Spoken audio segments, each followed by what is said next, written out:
Welcome, everyone, to another episode of Everyday Leadership. And we are creating a new playlist called OKR School. And this is a very first episode, which will be part of this playlist called OKR School. So if you're somebody who's just getting started, so you're on the right place. This is the first episode in that series. And in today's episode, we'll precisely talk about the principles of OKRs and what business challenges they help solve, and also what principles are needed to make them successful.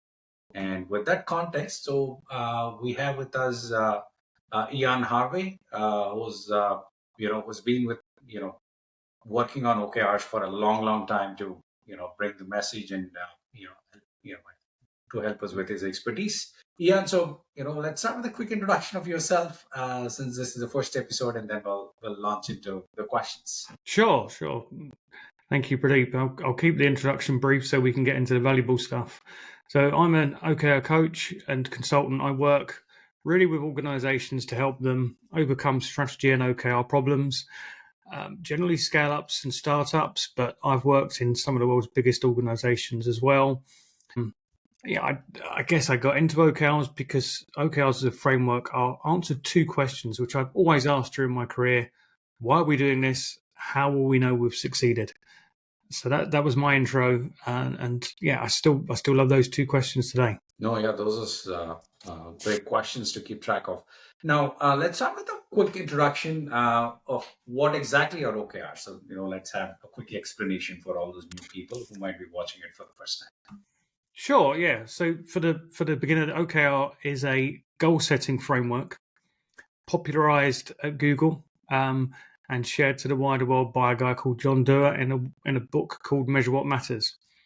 And really what OKRs do is it's allow us to connect our strategy to our execution. And it does that by kind of helping us state our priorities for the next period. So they're what I would call point-in-time goals, made up of two elements.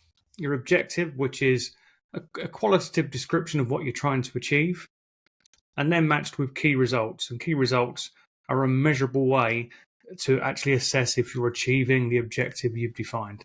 So in the simplest form, that's OKR. Nice. And what problems they help solve? Like, why do we need OKRs to begin with?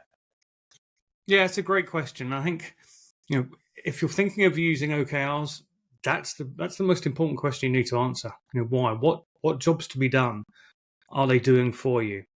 And I would say the primary thing that they work with is helping you with focus.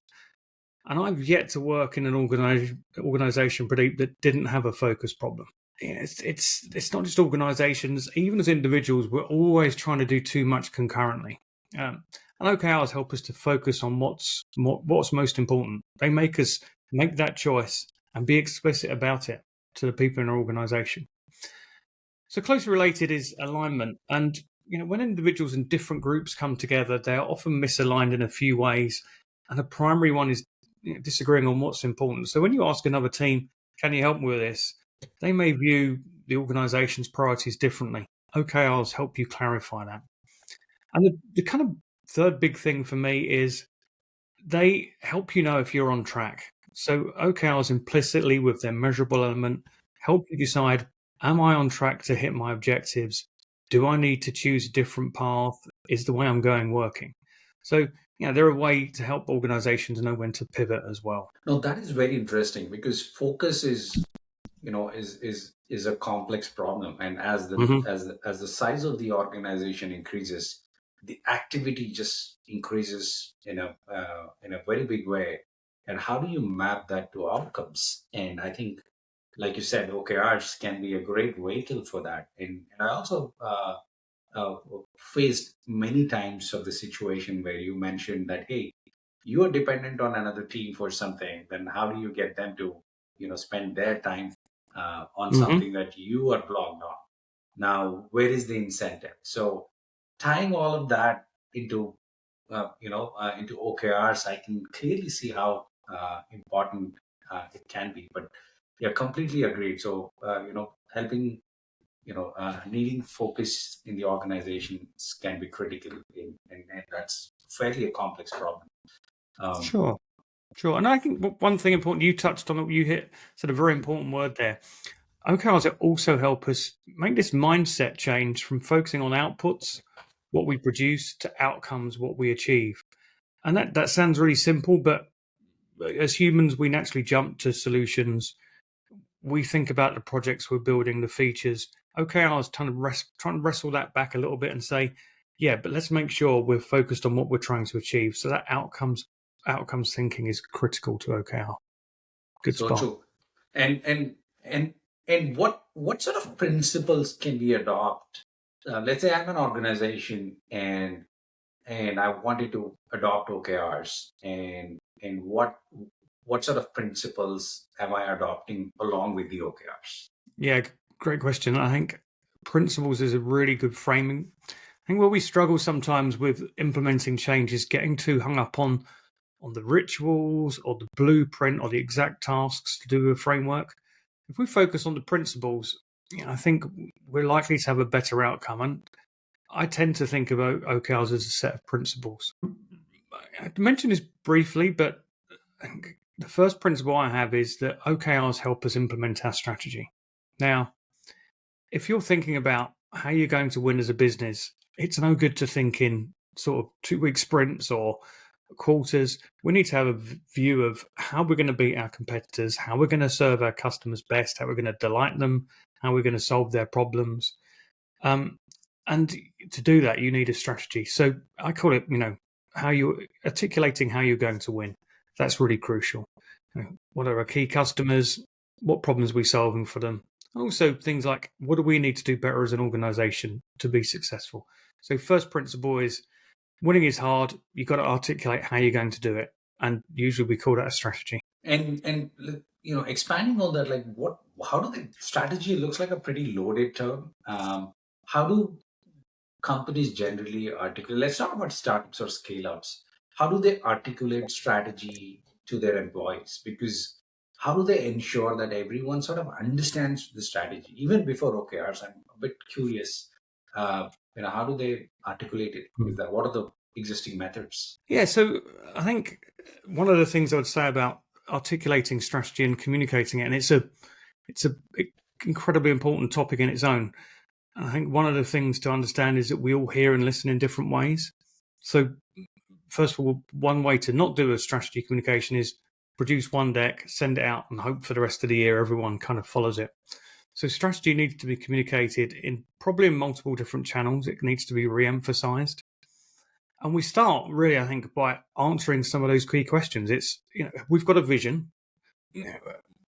What is the change in the world we're trying to make? And it's thinking about, the most important question to me is understanding the most difficult challenges. What are the things going to stop us succeeding? And identifying those. Richard Rumelt calls them the crux, and he's written a great book on the subject. Identifying those things and being clear that achieving that or executing that strategy probably not going to turn out the way we think. So most of our ideas don't work. It's one of the hardest things that we have to learn in business. So when we write that strategy, it needs to be mindful. These are the big challenges. These are the ways we think we're going to surmount them. But in reality, probably some of those won't work. And that's one reason why I think articulating your strategy as hypotheses is really powerful. We believe we've got this challenge. We think if we do this, we'll achieve success. But we're also mindful we may not. And we've got some other ideas, in the background. It stops us jumping just straightly to solutions, even at a strategic level. Nice. And what other principles do you think we will be adopting with OKRs? So I think OKRs are. I think I mentioned at the top. They're about a point in time. So I think with OKRs, it would depend on the cadence of your organization. And a fast-moving startup, the cycles will be shorter. So we break down our progress into periods of time. So we may say, okay, we're going to set an OKR for the next quarter, or we may say we're going to set one for a month. It really depends on the context. And what you're trying to do there is identify what I would call leading metrics. So you need to be able to move the needle on the things you're trying to achieve. It's no good setting a goal as an OKR, let's say something like churn, which tends to be quite lagging for organizations. that's going to take 6 months really to make a big impact on. We're looking to identify the more leading metrics. Someone's disconnected from our SaaS solution. They're no longer buying from us. So what we're looking to do really in those situations, always look for a leading metric, something we can influence in the period of time for our OKRs. Nice, and that is a very interesting thing, right? So it can, at a high level, it looks simple, but it can be super complex because a strategy can be a 3-year strategy, and it can be a 1-year strategy, or a 3-year strategy which got completely changed 6 months into it, and then all kinds of changes happening to the strategy, and then OKR, the way it looks like, I think the preferred cadence is, I believe, quarterly, because that's the preferred cadence. Now, how do you map all of this? Like, you have, how do you, if you have a long-term strategy and we have quarterly goals, now what's the cadence? Can you talk a bit about the cadence part? Yeah, we tend to set quarterly because that's a good period for us to have some ideas, to try them, to build some things, talk to customers, to be able to sense and respond, as some people would put it. So we use the quarterly cadence. And if you think about an annual strategy, when you look at it, you'll have, okay, we need to do A, B, and C. We think we need to do those things. What you do is the nearer term, you have go into much more detail. So you think about, okay, what do I need to do this quarter? How will I know I'm making progress towards it? And also, OKRs are there to say, this is our focal point. So in this quarter, we're going to focus on broadening the top of the funnel. We need to get more people trialing the software, for example. So that kind of blend of cadence and having much more clarity about the near term than the far term is really useful. Nice. So we've talked about articulating the strategy, and we also talked about the cadence, breaking down the progress into cadence and periods of time, and making it explicit. What are the principles? Can you recall? Yeah. So critical one, and I think probably most listeners now would have guessed this one, but we're trying to get focus, which means limiting the number of OKRs themselves. So I was talking to someone recently, actually yesterday, who had 12 OKRs in a team of 6, or 12 key results in a team of 6. That's a lot. That's not helping them focus. That's just that's giving them more things to think about and more things to measure. So we limit it as much as possible. My personal preference is, for any particular context you're working in, team being the most likely, let's try and keep it to one objective with the matching key results alongside, because that makes it really, really clear what we're all working on. It makes it clear what success looks like, and it limits the number of distractions. So that's a really important principle. Limit those goals to as few as possible. And what is the recommended number there, Ian? Like, how many goals do you recommend per company and generally per person? Yeah, the company level is going to be highly dependent on your structure. So if you've got multiple business units, an OKR is probably not going to fit across the business units. If you're a company that only has one product, then you're probably going to have very few OKRs. My principle is always to push for more and more focus. And while it's hard to generalize about the company level, most companies can make do with 2 or 3. That doesn't mean, and this is an important concept as well, Pradeep, is that not every single thing you do needs to line up to an OKR. There's business as usual stuff. There's, I don't know, claiming your expenses. There's moving your code repository to GitHub from, all these kind of things are not necessarily OKRs to have to be done. So don't try to envelope every single piece of work you do into an OKR. That will help you focus.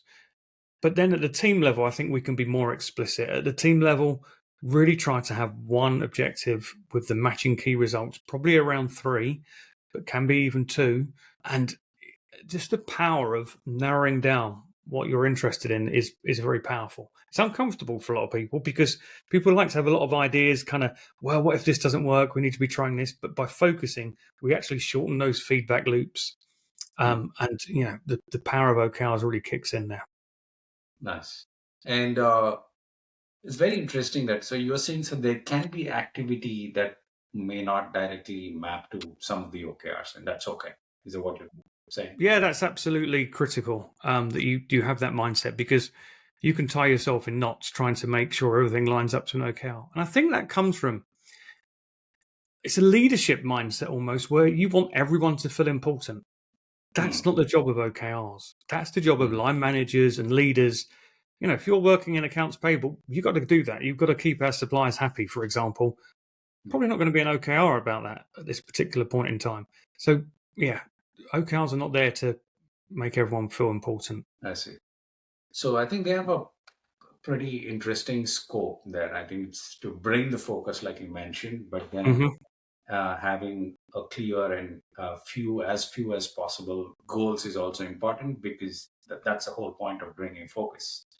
Yeah, Otherwise, we may be diluting with too many OKRs. Awesome. absolutely. And yeah, so let's move on to the next principles. What in your mind do you think Sure. is the next one? So this is really critical to me, and this is linked to our outcomes and outputs conversation. We make our goals measurable. It's the only way if you know you're making progress towards the impact you require as an organization.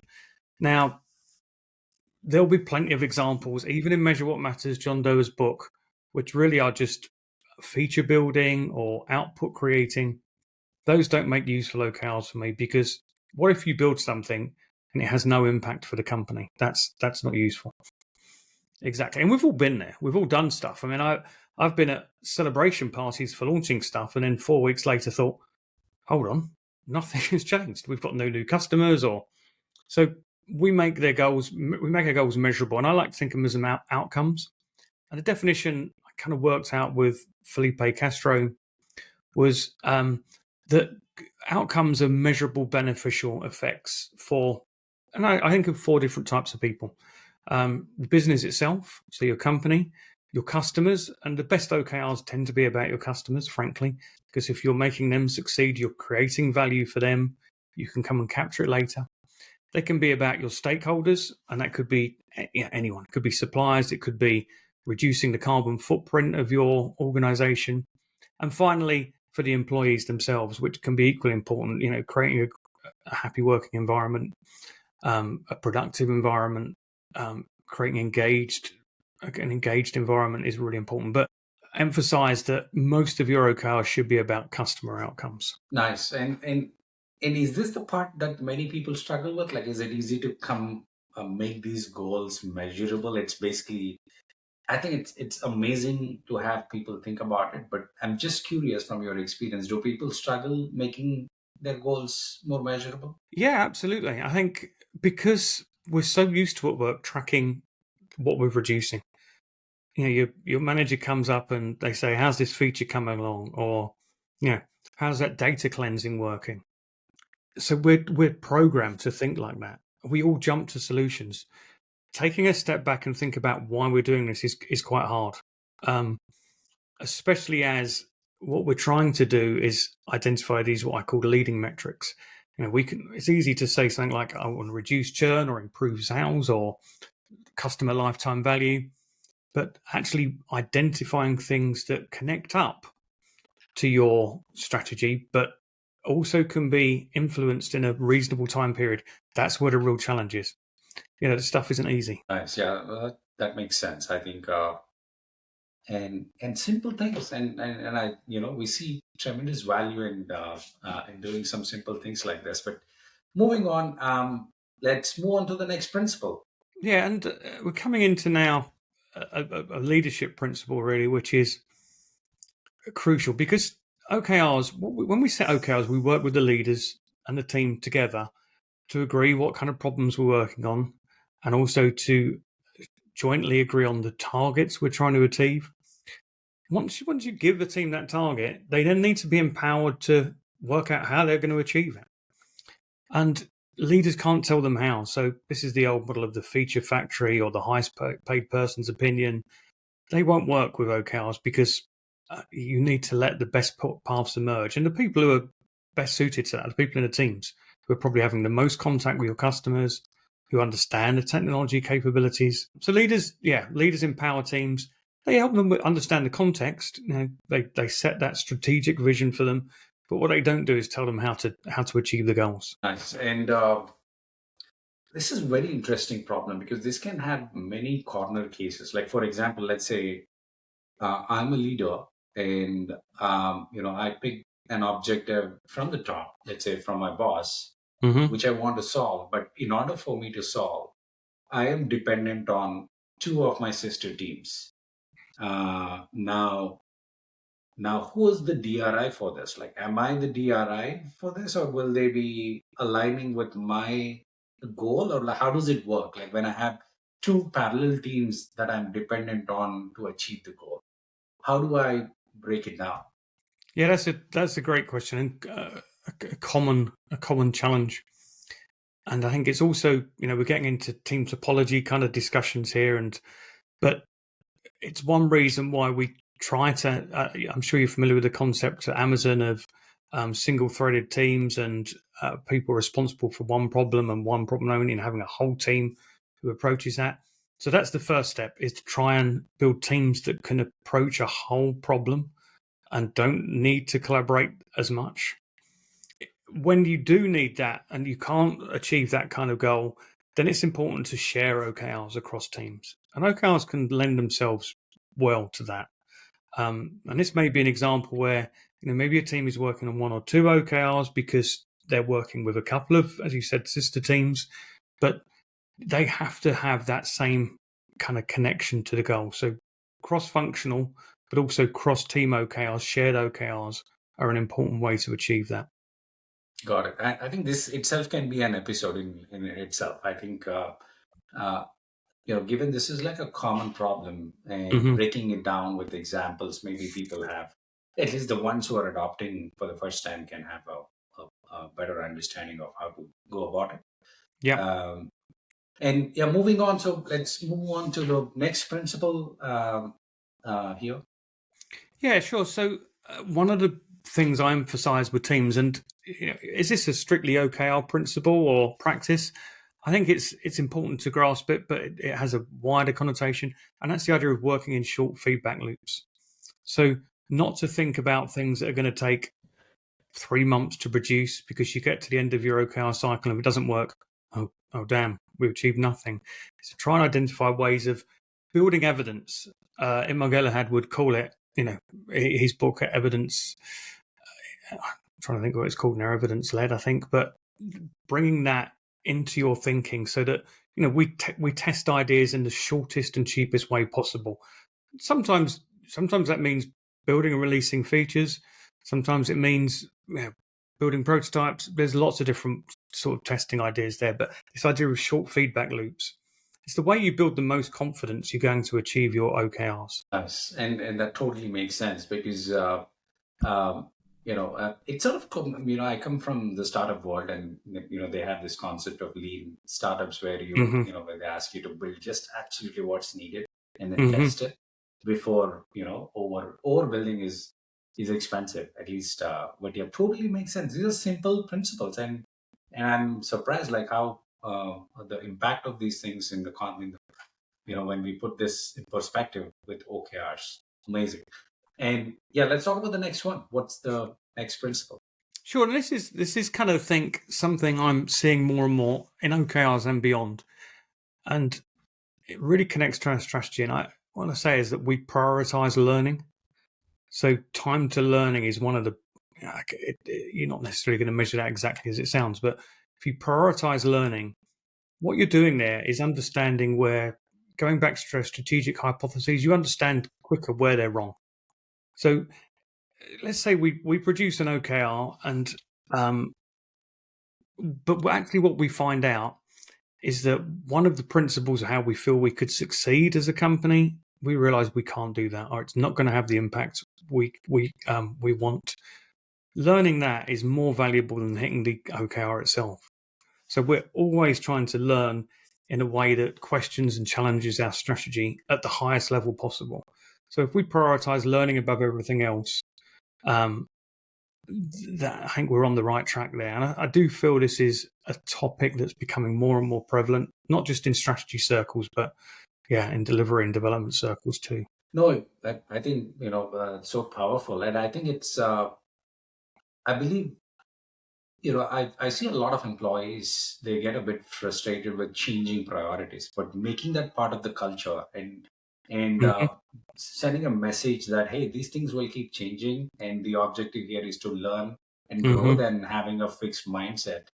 I think is super powerful. Well, this is if I were to recap, at a high level, the principles of OKRs is mm-hmm, articulating the strategy is important, and breaking down the progress into periods of times mm-hmm, is the next one, and making most important goals for the period explicit, limiting the goals to as few as possible, mm-hmm, and making the goals measurable, and empowering the teams to achieve their goals, and having a short feedback loops, and mm-hmm. prioritizing learning about everything. So Yeah, you're more like a living and breathing organism who's improving with time and learning and all of that. I think these are the principles that you will adopt with OKRs into your company. But obviously, we'll keep talking about various topics like this. So if you are a startup or a scale up, this will be your place to come and understand how to embrace OKRs into your organization. And Ian, do you want to share a bit about yourself? So if they want to reach out, maybe they can. Ian has given you help so many of these organizations implement OKRs. sure. Yeah. I work both with organizations at the C-suite level, but also coach individuals. I enjoy both of those kind of activities a hell of a lot. And I also just, like to meet new people and kind of hear about your challenges with OKRs. So find me on LinkedIn. I look like the picture, at least I do now. And drop me a line. Let's chat. Awesome. And we'll keep making more of these episodes, so stay tuned as well. And thank you. And Ian, thank you. Appreciate you being on this pod, and thank you for your time as well. Thank you for inviting me.